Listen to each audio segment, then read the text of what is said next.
Hi అండి, అందరికీ నమస్కారం. ఏపీ స్టేట్లో ఇద్దరు మహిళా ఫైర్ బ్రాండ్స్ ఉన్నారు.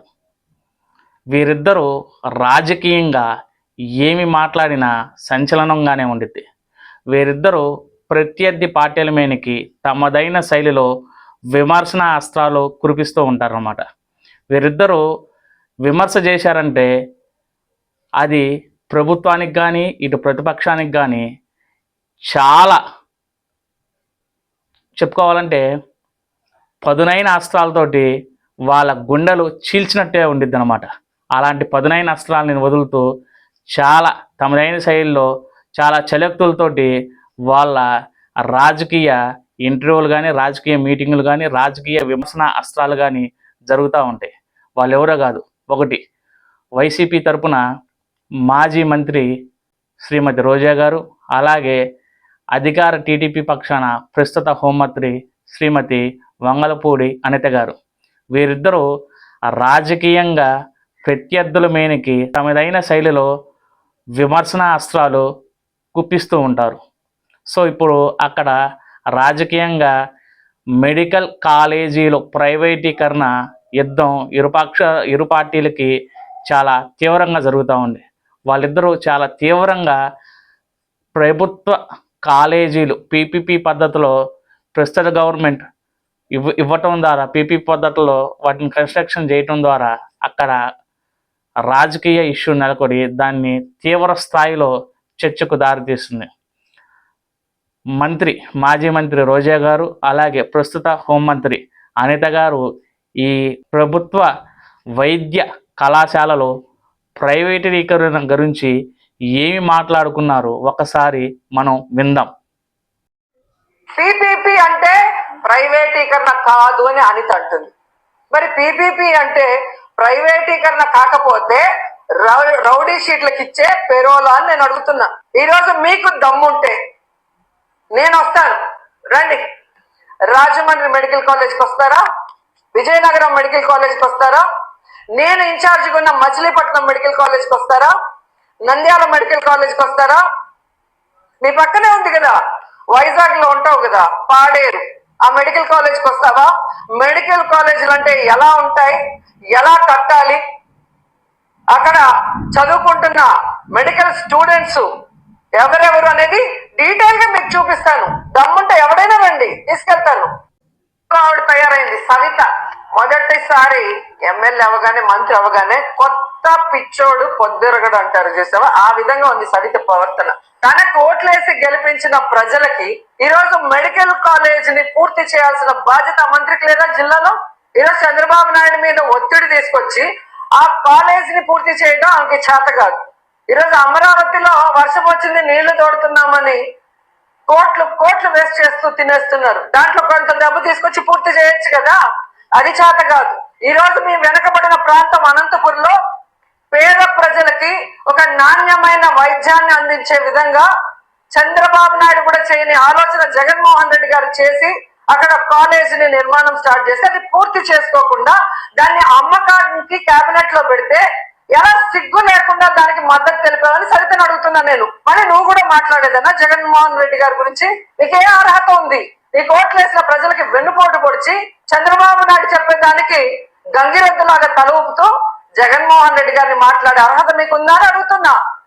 బెంగళూరులోని ఫుల్ టైం ఉంటారు, ఆంధ్రప్రదేశ్ రాష్ట్రానికి పార్ట్ టైం వస్తారు. వచ్చినప్పుడు కూడా కొంత బురద తీసుకొచ్చుకుంటారు. 2 గంటలు వాళ్ళ సొంత మీడియాలో కూర్చొని ఆ బురద జల్లడమే పరమావధిగా పెట్టుకొని బురద జల్లే కార్యక్రమానికి శ్రీకారం చుడతారు. ఈ లండన్ మందులు మానేసి మెడికల్ కాలేజీల గురించి మాట్లాడుతున్నాడండి అని మీ అందరికీ తెలుసు. పులివెందుల ఎమ్మెల్యే గారు జగన్మోహన్ రెడ్డి గారు అతగాని హయాంలో సుమారుగా 17 మెడికల్ కాలేజీలు వచ్చేసినాయి. ఈ 17 మెడికల్ కాలేజీలు నట ఆ దారంటే వెళ్తుంటే సైడ్ కి తిరిగి చూస్తే అక్కడ మెడికల్ కాలేజ్ కనిపిస్తే ఆహా అని చిన్న గ్యాప్ ఇచ్చి ప్రజలందరూ కూడా ఆశ్చర్యపోతున్నారట. అయితే ఆయన అన్న తర్వాత మేము కూడా ఒకసారి చూద్దాం ఈ కాలేజీలో ఆహా అనేటంతగా ఎంత ఉన్నదా అని ఒకసారి చూసా. ఇది మదనపల్లి మెడికల్ కాలేజ్ కి సంబంధించి ప్రభుత్వ వైద్య కళాశాల బోర్డు అయితే మాత్రమే ఉంది. ఆహా అనడానికి బోర్డు ఉంది.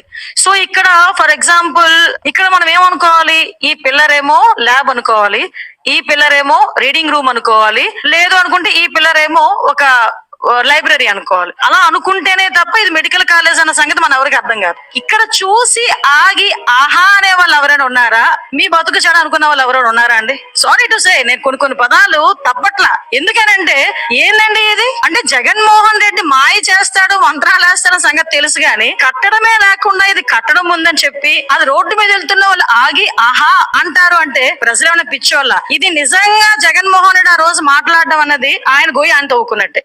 కాలేజీలు కట్టేసాము, 17 కాలేజీలు అడ్మిషన్స్ అయిపోతున్నాయి, మేము ఇలా చేసాము. ఇంకో మాజీ మంత్రి అంటాడు, ఆయనకి తెలుగు ఉండి మాట్లాడుతున్నాడు, తెలుగు లేక మాట్లాడుతున్నాడు తెలియట్లా, ఇంటికి ఒక వైద్యుడిని అందిద్దామని జగన్మోహన్ రెడ్డి అనుకున్నాడంట. ఇంటికి ఒక వైద్యుడిని అందిద్దామని జగన్మోహన్ రెడ్డి అనుకుంటే ఇందులో ఎక్కడ ల్యాబ్ పెడతావు, ఎక్కడ ఈ రోజు అడ్మిషన్స్ ఇస్తే ఎక్కడ తీసుకెళ్లి కూర్చోబెడతావు? ఈ రోజు ఎక్కడ ఈ మొండిగోడల మధ్యలో కూర్చోబెట్టాలా? పిల్లల్ని తీసుకెళ్లి అడ్మిషన్ తీసుకొని పాటలు ఎక్కడ చెప్పుకోవాలి? ఇవి ఈయన అనుకుంటున్న మెడికల్ కాలేజ్. నిన్ననే మా మంత్రి గారు కూడా ఒకసారి వెళ్ళి చూపించి వచ్చారు అందరికీ కూడా. ఇది పెనుగొండ మెడికల్ కాలేజ్.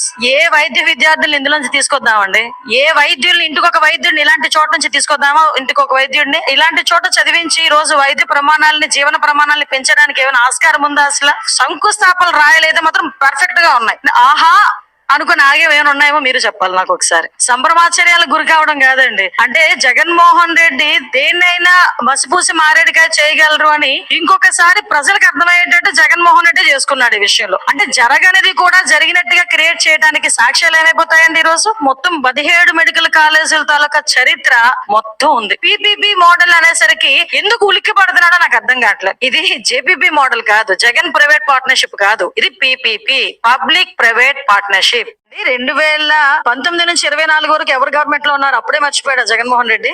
అమరావతి రాజధాని కాదు 3 రాజధానులు అని చెప్పి 3 ముక్కలు చేసి 5 సంవత్సరాలు గడిపేసిన సంగతి అప్పుడే మర్చిపోయాడు జగన్మోహన్ రెడ్డి. ఈ రోజు అమరావతికి మళ్ళా పునర్ప్రారంభించడానికి నరేంద్ర మోడీ గారిని తీసుకొచ్చి ఈ రోజు ఇక్కడ మళ్ళా తిరిగి శంకుస్థాపన చేయించి దగ్గర 15,000 కోట్ల పైన ఈ రోజు డబ్బులు తీసుకొచ్చి ఈ రోజు కన్స్ట్రక్షన్ స్టార్ట్ చేస్తా ఉంటే బెంగళూరులో కూర్చొని మళ్ళీ డైరెక్ట్ తాడేపల్లి. అంటే ఇతను టూర్ ఎలా ఉంటదంటే బెంగళూరు ఎయిర్పోర్ట్, విజయవాడ ఎయిర్పోర్ట్, తాడేపల్లి, మళ్ళా తాడేపల్లి నుంచి విజయవాడ ఎయిర్పోర్ట్, మళ్ళీ వెంటనే బెంగళూరు. మధ్యలో కొంచెం వెళ్ళమనండి ఈ గాంజా వాళ్ళ దగ్గరికి, లేకపోతే ఈ బెట్టింగ్లు చేసే వాళ్ళ దగ్గరికి, లేకపోతే ఏదో అంటారు కదా ఈ పనికిమాలిన పనులు చేసే వాళ్ళ దగ్గరికి పరామర్శలు కాకుండా ఇలాంటి చోట కూడా రమ్మనండి. మీకు గుర్తుందా? మీకు అమరావతి ఎప్పుడైతే 3 ముక్కలు చేసి రాజధాని కాదు, అమరావతి కాదు, నేను ఇక్కడ పెడతాను, 3 రాజధానులు చేస్తాననేటప్పుడు బాధ్యత కలిగిన వ్యక్తిగా గౌరవ ముఖ్యమంత్రి, ఇప్పుడు ముఖ్యమంత్రి, అప్పుడు ప్రతిపక్ష నాయకుడు చంద్రబాబు నాయుడు గారు ఒక బస్సు యాత్ర చేసి అక్కడికి వెళ్ళడానికి ప్రయత్నం చేస్తే ఆ రోజు అడ్డుకున్న పరిస్థితి లేదా? ఆ రోజు ఈ రోజు మేమే అడ్డుకోం. ఈ రోజు జగన్మోహన్ రెడ్డి పలానా చోటకి వెళ్ళి నేను చూసి వస్తానని చెప్పమనండి, మేమే తీసుకెళ్తాం. ఇదిగో నేను ఎందుకు ఈ 17 మెడికల్ కాలేజీలు రమ్మనండి జగన్మోహన్ రెడ్డి గారిని. ప్రతి ఒక్క దగ్గరికి నేను తీసుకెళ్తా with escort, with police protection. ఆయన కావాలనుకుంటాడు కాబట్టి విత్ పోలీస్ ప్రొటెక్షన్ తోని, విత్ ఎస్కాట్ తోని దా బాబు నేను తీసుకెళ్తా. ఆహా అంటావో, ఓహో అంటావో, తల బాదుకుంటావో చూద్దాం ఒకసారి. అంతే తెప్పించి ఇంట్లో కూర్చొని బురద జల్లేస్తాను, మళ్ళా ఫ్లైట్ ఎక్కేస్తాను, బెంగళూరు వెళ్ళిపోతానంటే గనక అవదబ్బా అది.